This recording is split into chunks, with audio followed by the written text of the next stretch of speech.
So I thought I would teach you the basics of the violin. My name is Inga. I come from South Africa, but I'm currently residing in North America. So I have been a violin teacher at home for probably 4 or 5 years, where I've had several students who have succeeded quite well. And really, the speed at which you learn the violin is really depending upon yourself. So if you are going to practice, you are going to learn fast.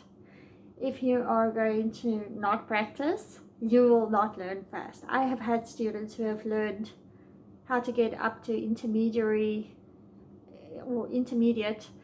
in 3 years, 2 to 3 years. I have had other students who have stayed at the beginner level for 2 to 3 to 4 years. So it really does depend upon yourself. So today what I thought I will do is talk a little bit about where you can find a violin. So there are many music stores right around the world where you can pick up a student violin. I would not suggest starting with a fancy concert professional violin when you are just starting out. After all, you don't know if you are going to succeed in playing the violin. You don't know if you are going to enjoy it. You don't know if you're gonna hate it. So I would suggest getting a cheap student violin to start with. They are really not that bad. They are quite good actually. You can even hold a concert with them. The sound is very good. So there are many student violin brands out there, depending on the country that you are residing in. So as long as it has a deep, rich sound, you should be able to play well on it. You do need to, though, get it from a professional violin store and not a thrift store, as the thrift stores tend to stock junk violins. Okay, so without much further ado, there is one other thing I wanted to tell you, and that is that do not get an electric violin, please, not for starting out. If you are starting out, you need to get a decent student violin, an acoustic violin, okay?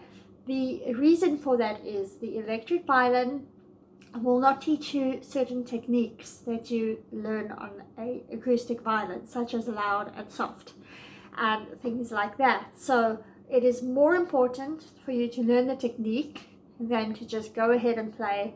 The electric violin will hide a lot of the mistakes that you make.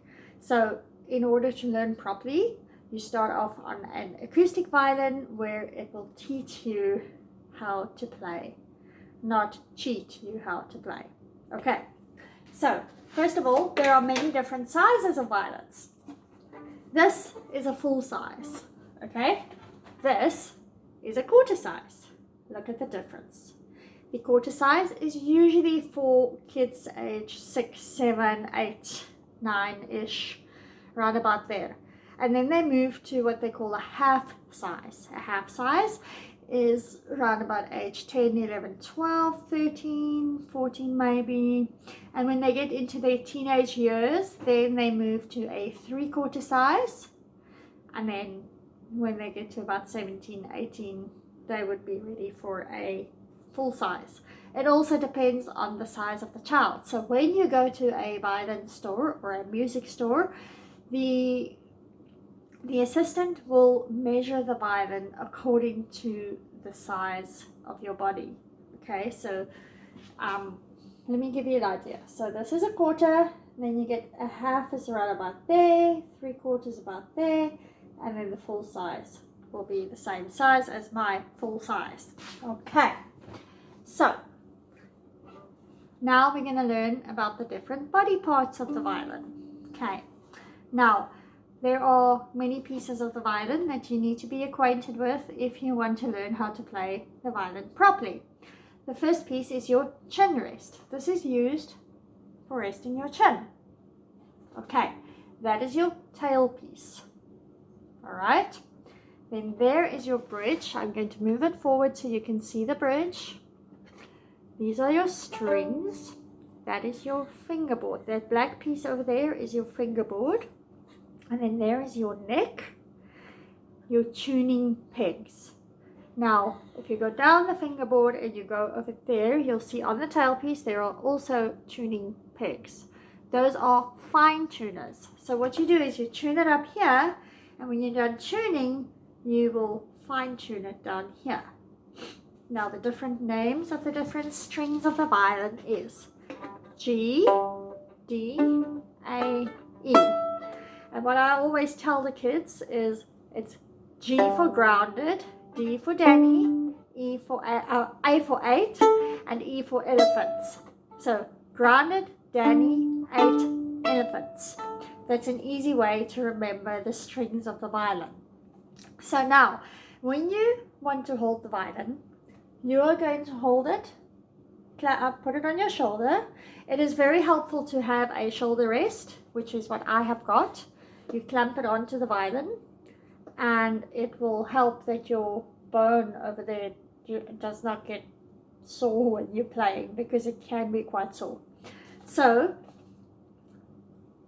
you put it on your shoulder like this, clamp your chin down on it, and keep it like that. Now, if you can hold it parallel to the floor, to the side, that's perfect. Okay. Now, you're going to hold your hand over here, but many people when they start out do that. Do not hold your hand like that. Okay? Relax your pulse. All right, I'll do that again. Relax your pulse. Cool your pulse, relax your pulse. It is very tempting to go like that, but it has to be like that. Okay? Especially further on when you get to play up here and you're more advanced. You cannot do that when your pulse is out like that and you have learned the wrong way, which is to learn like that. You are going to end up with a lot of problems. Learn from the beginning to relax your pulse. Right. The other thing to remember is to cool the fingers. Fingers are going to be cooled like so. Cool your fingers when you play. Right. I will teach you all of that later on. Okay, the next thing is how to hold the bow. Now, the violin bow is a piece of wood with horsehair. That is right. This hair actually comes from horses. Okay, and this is your frog. So what you want to do is you want to take those two fingers, your middle finger and your ring finger, and hold it along the frog. You want to take your pinky up there, that finger there, and then at the back, your thumb, curl it like that, like so. So and hold it loosely. Do not hold it tight and grip it tight and think that you have to grip it like that, because that is not going to work. So if you play like this and you hold your bow loosely, it might feel like it's going to fly out of your hands, but that is the correct way to hold the violin bow. So what you need to do is, before you start your violin, you have to tune your violin. You can check that out in a different video on how to tune your violin, which I will make very shortly. So hold your violin bow, position your violin correctly, and the aim is to bow straight between the fingerboard and the bridge. You want to bow as straight as you possibly can. Okay, I forgot one part that I didn't tell you about. So before we go ahead and bow, that is called your F hole. Okay, that is not a bad word. I know it sounds like it, but it's simply a hole in the violin for the acoustics, and it's formed in the shape of an F. All right, and that might be very important for you to know. So yeah, okay, let's go ahead and try and bow straight. The aim is to bow straight, so watch me. Okay, now if you're bowing and it sounds like this, you're pressing too hard. So then I suggest soften up the bow hold. Okay. The other thing you need to remember is if it sounds like this, you're pressing too softly, so then you need to firm up the bowl hold. The aim and the goal is to play firmly but not too hard. Also, to not play different strings. I'm going to turn like this and I'm going to show you what happens. So if I'm bowing on the A string and I'm hitting the D, I need to tip my bow away from the D to make that sound. Now it takes quite a bit of practice to tip it away and not to tip it back, but also when you go the other direction, not to hit both strings again. The same thing when you get to the end of the bow at the back. Okay, now you need to practice each string separately, firmly going down and up and going straight. Now, you need to try and bow straight without looking. So once you've got it right by looking, and that's on each string,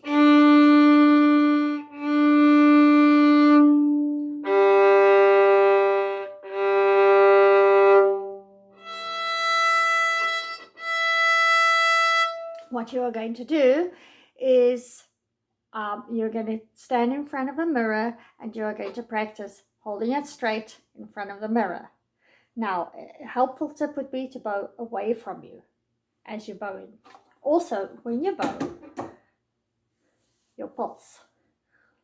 At the top, it's going to look more like that, and at the bottom, it's going to spread out evenly like that. So your pulse is going to go like that the whole time. Okay, up, down. So the different directions of the bow is down and up. You will almost certainly always start on a down bow, although when you get to more advanced music, you will go on an up bow. I hope this has been helpful, and do those practices. Okay, what I did not teach you is when you're done playing the violin, the bow needs to have a good tension, like this.